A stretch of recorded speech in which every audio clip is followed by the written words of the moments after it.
Welcome to episode 1 of the Creatorpreneurs podcast. I'm Rico Lazo, joined by my co-host Antonio Lazo here in the studio, Aldres Play, here in Barranquilla, Colombia. How's it going, Antonio? Rico and the listeners tuning in, it's a fantastic place. Highly recommend to come check out the studio. Anxious to get the podcast rolling. Let's get started. Let's do it. And we have to address, I think, just the elephant in the room. Creatorpreneur, the Creatorpreneurs. What's that all about, Antonio? Great question. Everybody's heard the word influencer or creator or content creator. The word creatorpreneur is relatively a new term that I came across in some reading about the creator economy. And the biggest difference between a creatorpreneur versus even an entrepreneur or a content creator or an influencer is a creatorpreneur is someone that is able to monetize their education and they build a business around that monetization. So for example, with an influencer, they predominantly rely on their physical aspect. They're monetizing through ad revenue, watch time, number of views on platforms like YouTube and Facebook, etc. But what happens is that ad revenue has really changed over recent times. And so I think the creatorpreneurs are actually looking at different ways to monetize outside of, say, brand deals, which also is a very common way to monetize your content. But what happens is that those can be unpredictable, right? And where you're able to create an online course or a digital download of a course or a material, for example, you're able to scale that in a much more succinct fashion. And as a result, you can kind of predict your income. And so that's really the notion of what a creatorpreneur does, is they're creating content, but they're not necessarily even on camera per se, right? They're developing coursework, they're instructing people who then can learn and pay for that education, of course.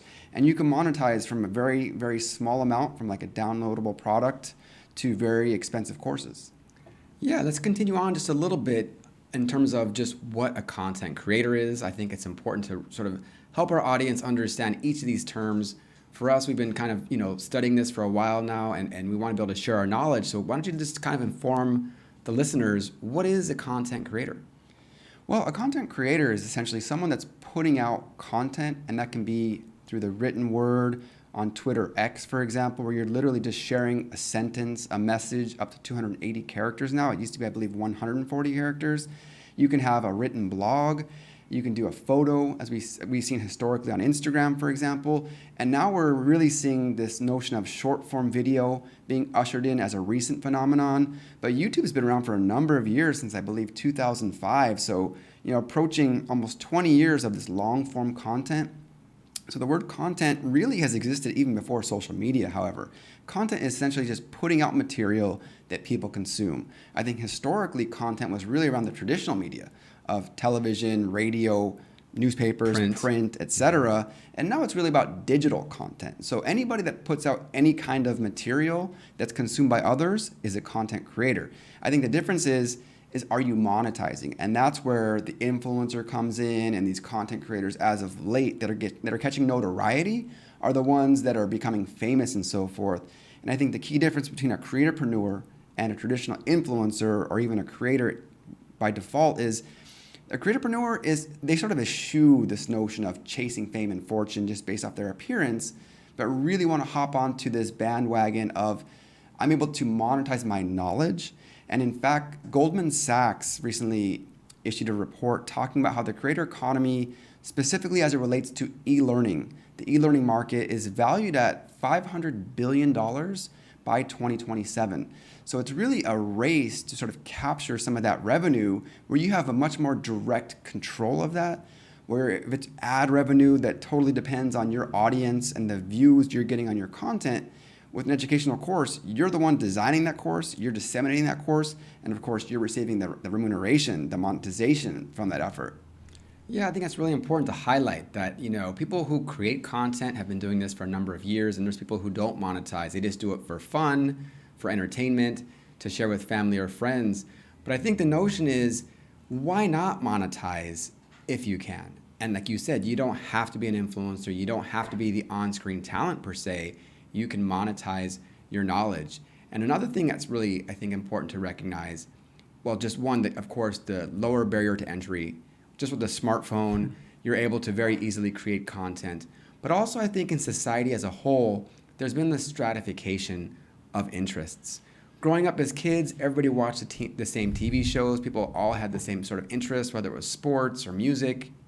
If a song You was had like famous, 5 options, right? Our parents' generation, it was like maybe 1 or 2 options. Our generation, we had a few more options. But today, to your point, is everybody has these micro niche interests, and you can find that interest. For example, if you're on TikTok, you're scrolling through TikTok, and the algorithm of TikTok works in a way that it identifies your interests and it draws you in, because every time you come in, you are drawn to something that you didn't even know you were going to be drawn in. Fact, TikTok has a recent trend report that talks about this notion of serendipitous scrolling, that you know you're going to go to TikTok to be entertained, informed with the content that you like to see, but you're taken down this proverbial rabbit hole because it basically hones in on the type of content that you're interested in. And as a result, it continues to serve up that content to you. So it's very addicting in that way. But I wanted to step back for a moment and address this notion of the barriers to entry. So for example, when it comes to video content, growing up, you can watch a music video on MTV, or you watch a feature-length film at the cinema. Then came around VHS, DVD, streaming on Netflix. But now all you truly need is a mobile phone, right? The mobile phone is the one device that allows you as a creator to create potentially a feature-length film. I'm sure some people have seen those videos on TikTok where they literally find an artist on the street, they film them in the moment, they put together a music video all in a matter of hours, where in the past that took an entire production team, a significant budget, significant skill set, that now anybody with a cell phone, a mobile phone, can do that. and before we go any further, why don't we just go ahead and introduce ourselves a little bit? I think it's great to have some introduction about what creatorpreneurs are, what the trends are, what's happening as we're now in the beginning of 2024. But Antonio, what got you interested in creating content and becoming a content creator and now a creatorpreneur? That's a great question. And in fact, I'm really sort of in year 2 of becoming a full-time content creator, now being known as a creatorpreneur, right? I've always been into social media. I remember signing up for Facebook when it first came out, maybe like in 2007. That wasn't when it first came out, but that's when I joined anyway. And I've always enjoyed this notion of just sharing aspects of my life, whether it's photos, whether it's a tweet. And it wasn't until more recent times I got involved in video. But after leaving the corporate sector, after a rather long career, working for other people on projects that were important to the organization, I've always had this internal desire to kind of pursue my own path, pursue my own interests. And with social media, I've discovered that I can do that. And so in 2022, I saw an Instagram reel from Nas Daily, Nasir Yassin, who talked about the launch of this Creator Accelerator program, an intense 6-month program that basically taught you from A to Z what content was, how to ideate, how to create a script, how to record, how to edit, and how to publish.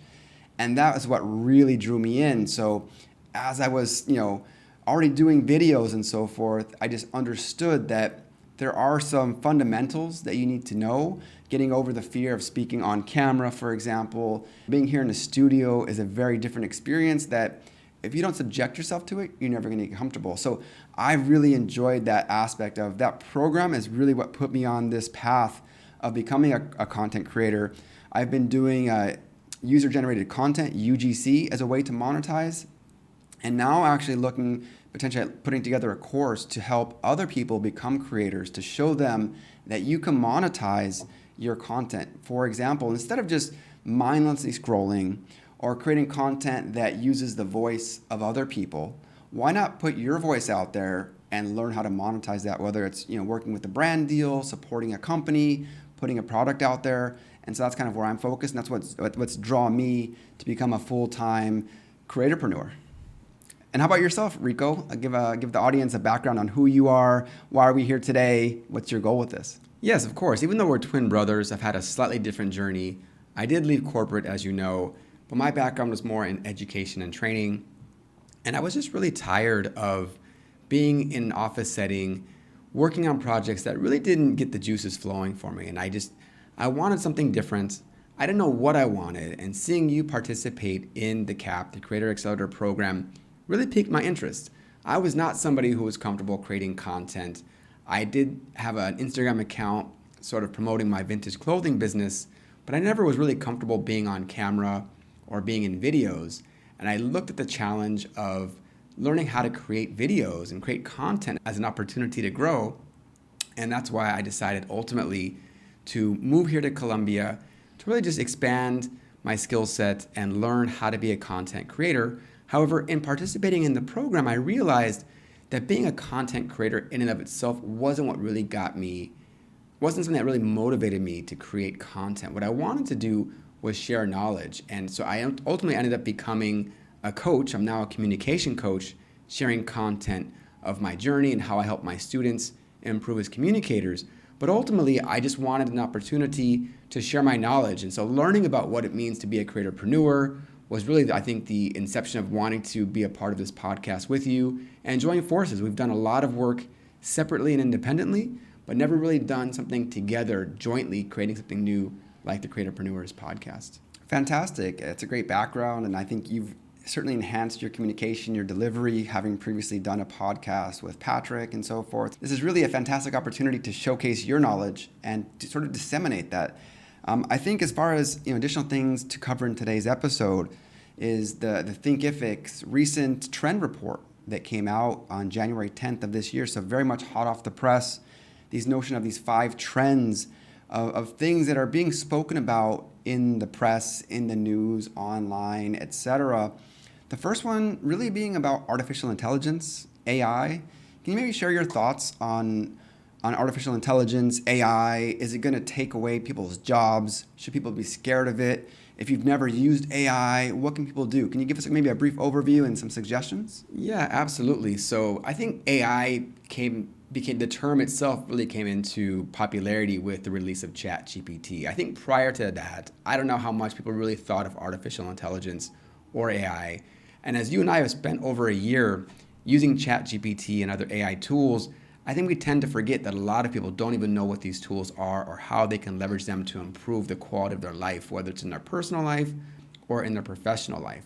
And so something like ChatGPT, people who've never used it, this is basically an opportunity to interface with the computer through a dialogue, a written dialogue, where you basically give commands through a prompt to ask it to do some task for you, to generate a recipe or a workout routine, like I did when I was preparing for the 10K race with you. I literally put into ChatGPT, help me develop a 10K race plan with 12 weeks of training. So simple things like that. But ultimately, AI is a tool that we can use to improve our lives. And there's been a lot of debate in society. Oh my gosh, AI is going to take jobs. It's going to make it impossible to get a job.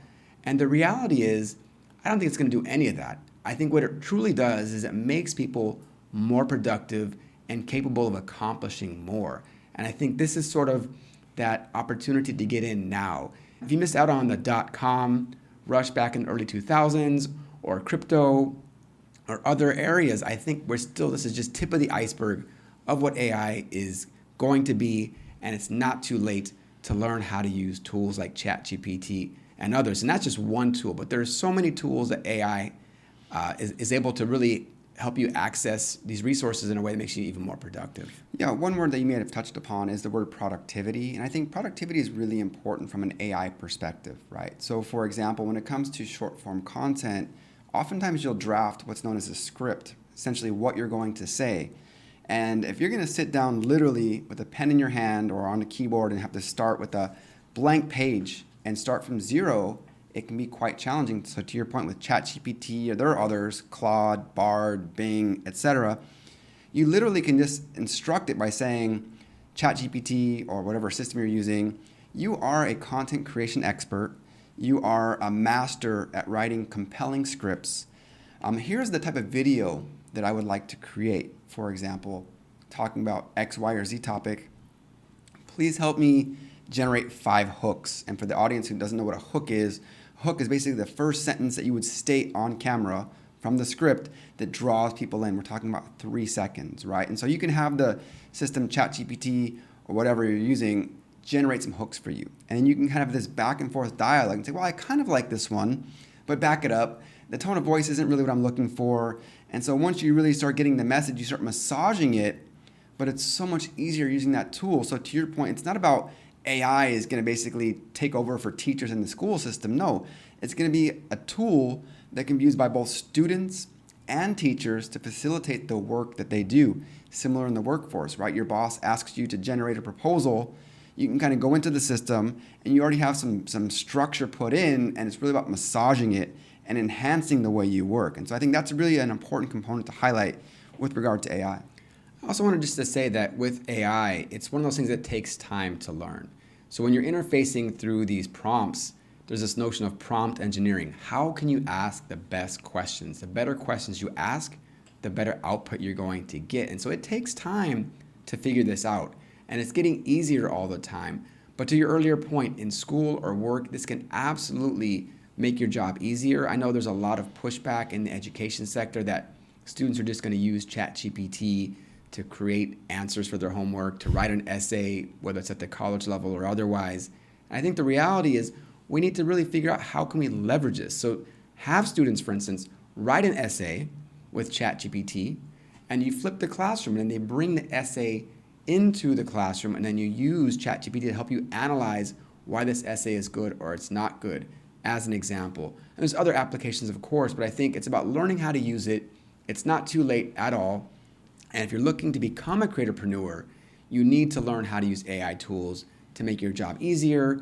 And many of these tools are free to use. So there's really not any reason to not learn how to use them. Fantastic overview of AI. In this podcast, we'll certainly be having experts come in that we can interview, and they can share their knowledge on in-depth aspects of ChatGPT. When we talk about ChatGPT, at the most surface level, it's almost like you're just chatting with somebody, but there's sort of like behind the scenes settings and configurations that a more advanced user can set up to facilitate their work even more.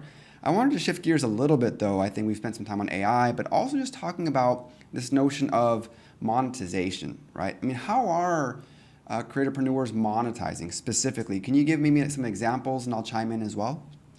Yeah, absolutely. I think the opportunity to just monetize your knowledge, the information that you know. And we spoke a little bit about this at the top of the show, of the stratification of culture in general. So rather than everybody watching the same TV shows, everybody watching the same sports or listening to the same music, society's become very stratified. And by that I mean these niche or subcultures. And so whatever you are interested in, you just become the master of your domain, your little sliver of the universe, and you can then basically share your knowledge in a way that is easily digestible. And you don't even have to be a PhD level in a certain interest to be able to monetize. It's just you need to know more than somebody who wants to get started in a given interest, whatever that is. So for instance, in my own journey, I'm a communication coach. As I've gone down this rabbit hole of communication, I've learned about this field that's called accent reduction.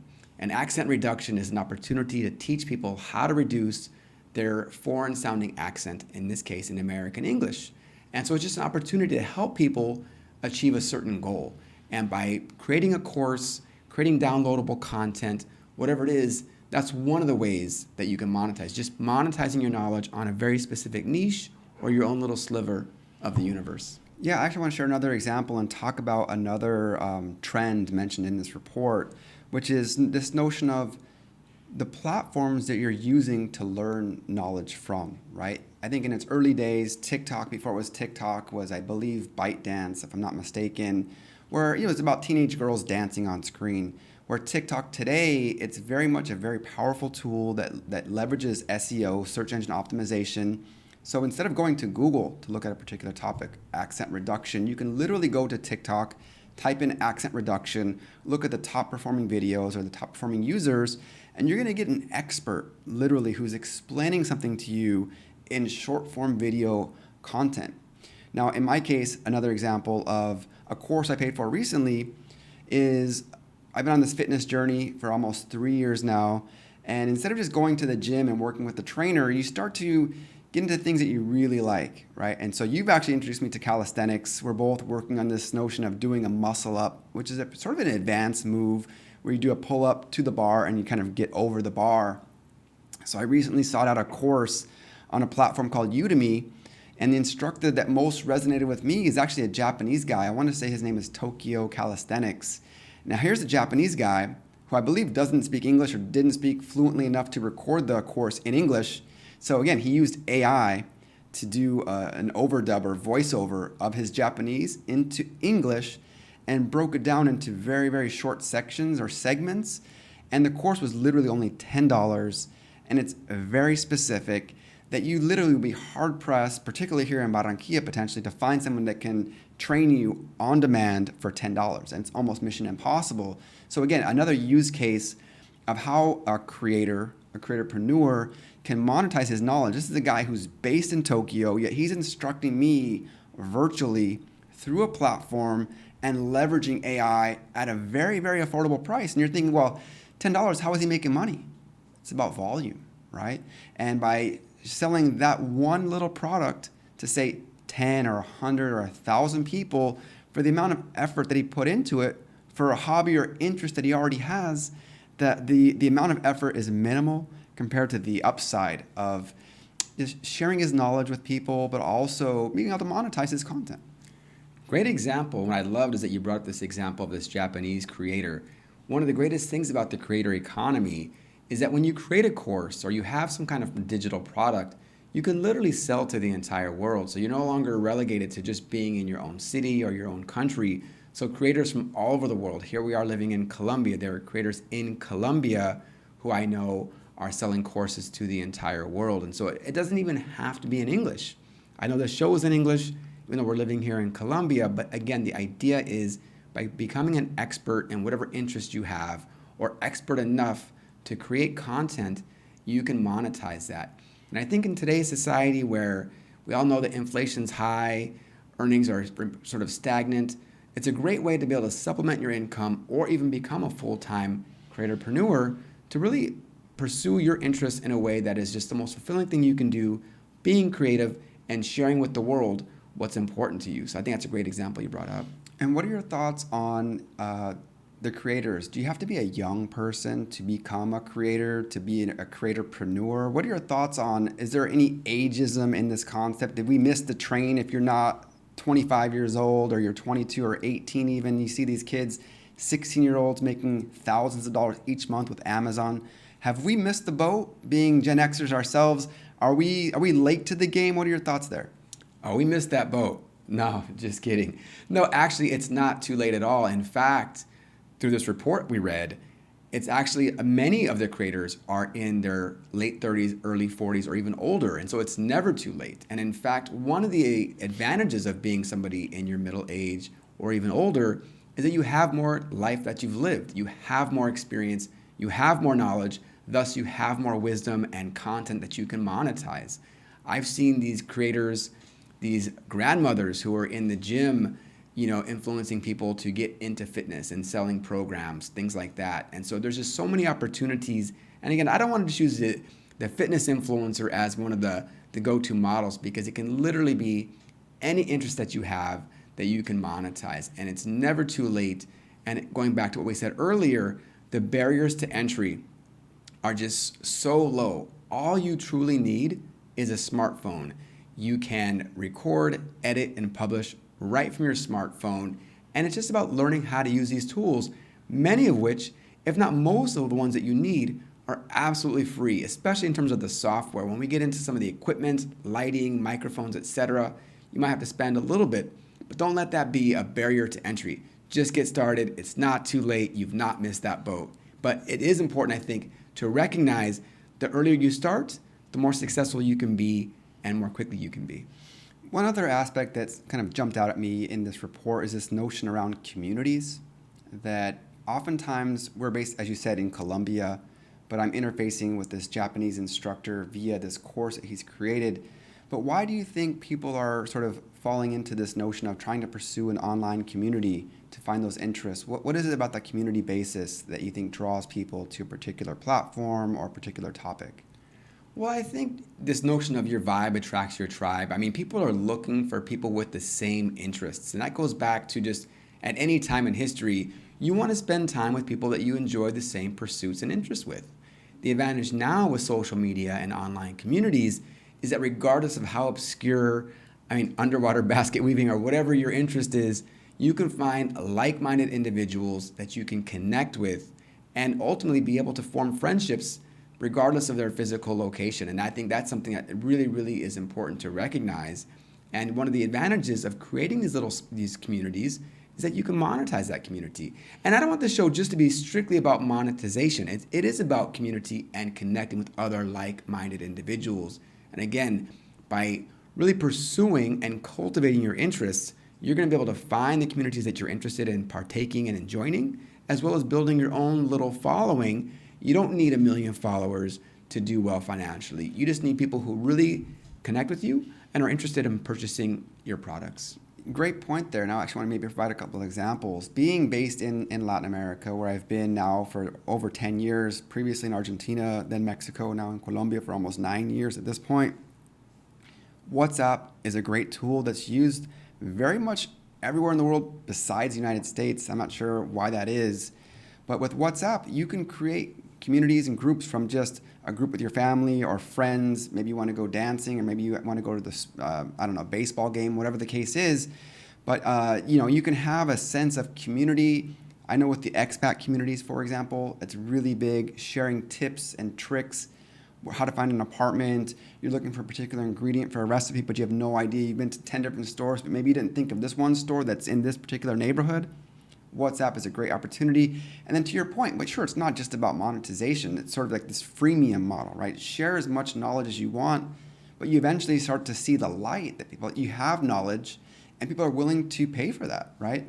And so on the Twitter X community, a lot of LATAM enthusiasts, many of which have Telegram groups. So very similar to WhatsApp, they have Telegram groups that you can pay for to really get expert advice and opinion. So for example, maybe you're in the US and you're considering coming down to live in Latin America, but you're still debating which country you want to live in.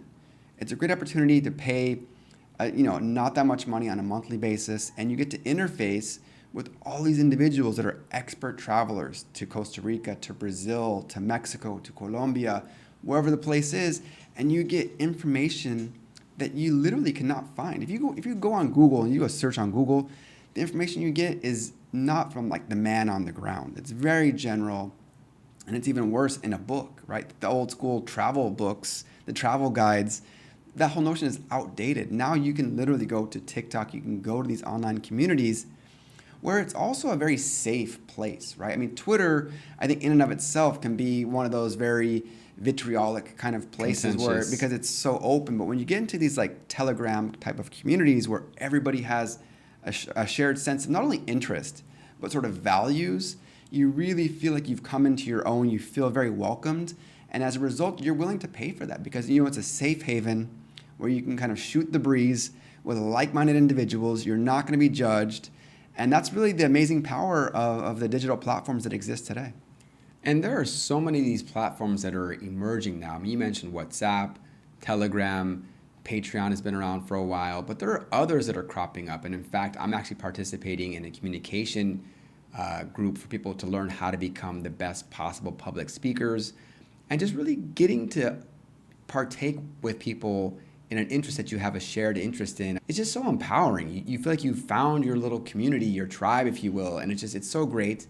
And again, you can monetize that, but it's also about not having to be perfect. You can allow people to have access to you. You can share voice notes. You can share little video recordings with your following. And it's an opportunity just to create some online friends, again, around that shared interest, which I think is just very empowering for people to not feel so isolated. Because one of the things we've not really talked about is just that sometimes when you're on social media, death scrolling, you can really feel pretty terrible about yourself afterwards, right? You feel very isolated.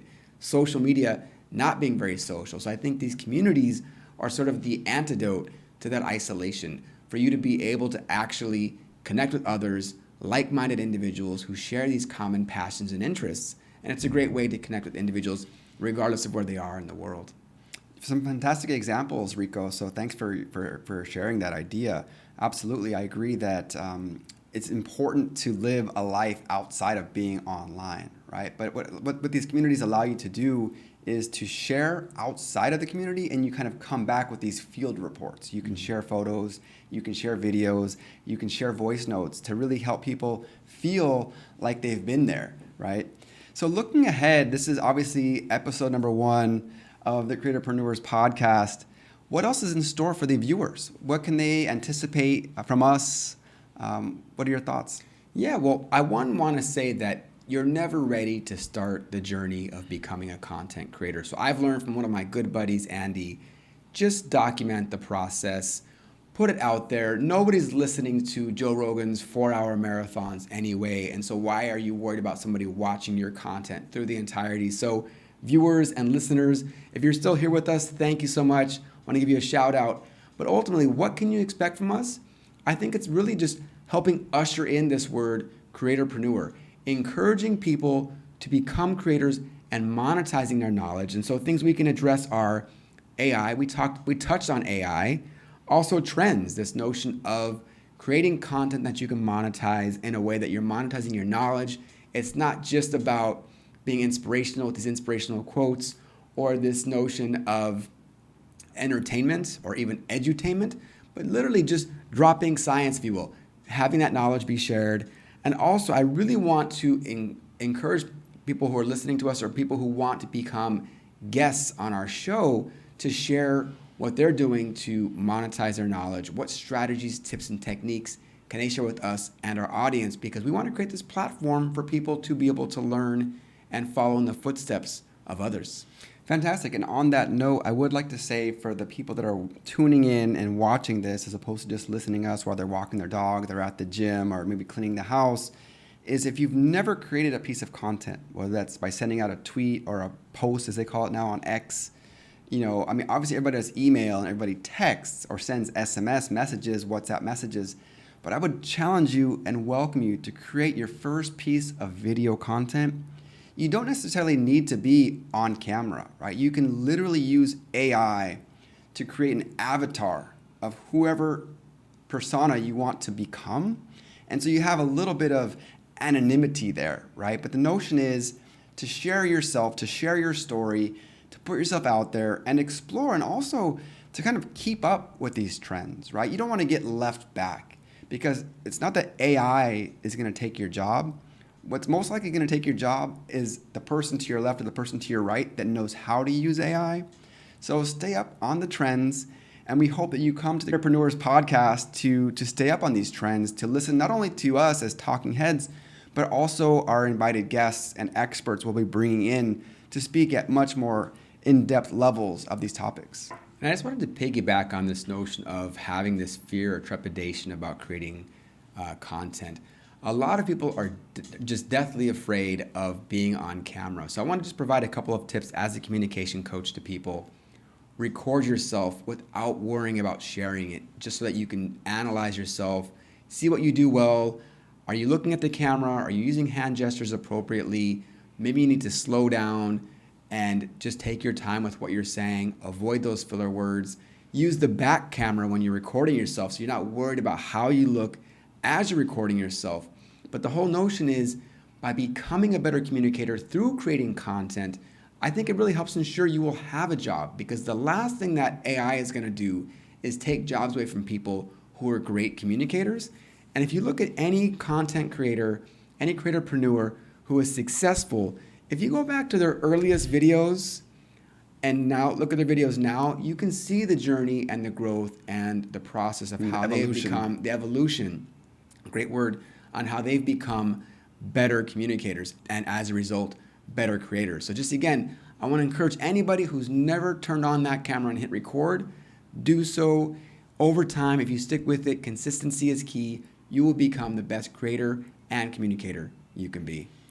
Great. Well, I think we should probably start wrapping this up, Rico. This has been a great session. I'm really glad we were able to get this first pilot episode off the ground, and want to say thanks to the guys at Aldres Play for providing this fantastic studio, a fantastic opportunity for any creator here in Barranquilla, Colombia, who's maybe visiting or wants to check out the facilities.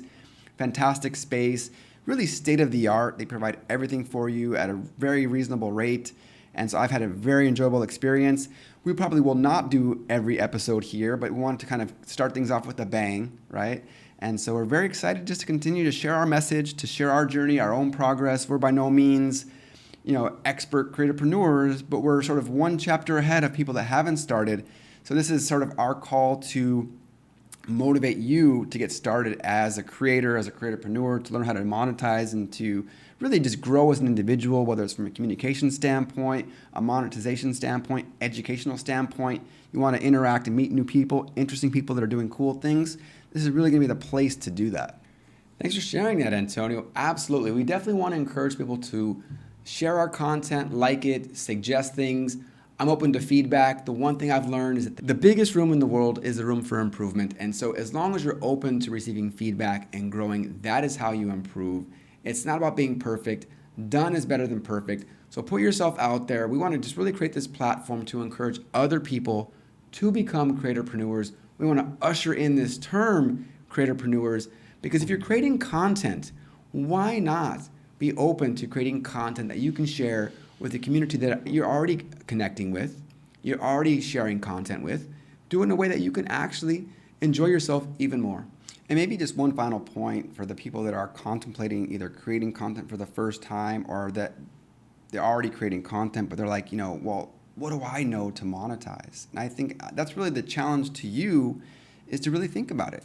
Whether it's dance, whether it's fitness, whether it's cooking, whether it's foreign language, it's literally any interest that you have that you've pursued as a hobbyist, as an individual who spent some time dedicating to comic books, collecting baseball cards, flip life, going to garage sales and finding vintage clothing.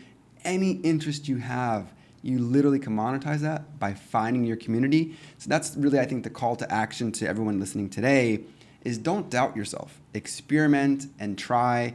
And we're here to help you out. We'll definitely answer any questions you have. So please feel free to dive into our DMs.